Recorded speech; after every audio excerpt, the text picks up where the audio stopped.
Bonjour et merci de nous rejoindre pour les perspectives du marché d'aujourd'hui. Thomas va nous rejoindre, puis la salle des marchés, pour nous parler des dernières évolutions. Thomas ?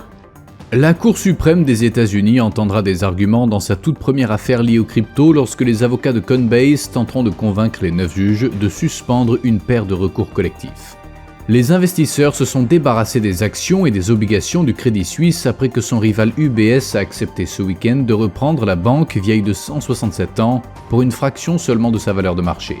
Les marchés européens se sont redressés, mais les valeurs bancaires ont été mixtes et volatiles, les investisseurs évaluant l'importance de la quasi-faillite de Crédit Suisse. La dernière session a vu l'action Microsoft chuter de 1,6%, l'indicateur stochastique indique un mouvement baissier.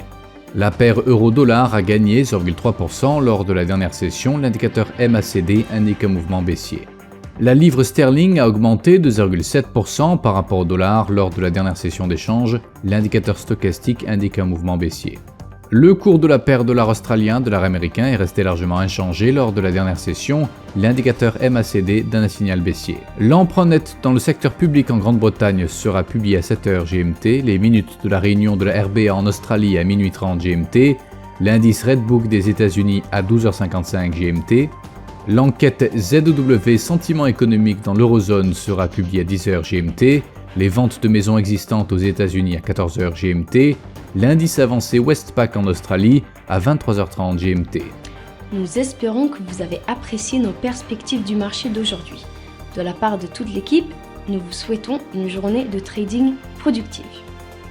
N'oubliez pas de nous rejoindre la prochaine fois pour toutes nos analyses des derniers événements et nouvelles sur les marchés financiers.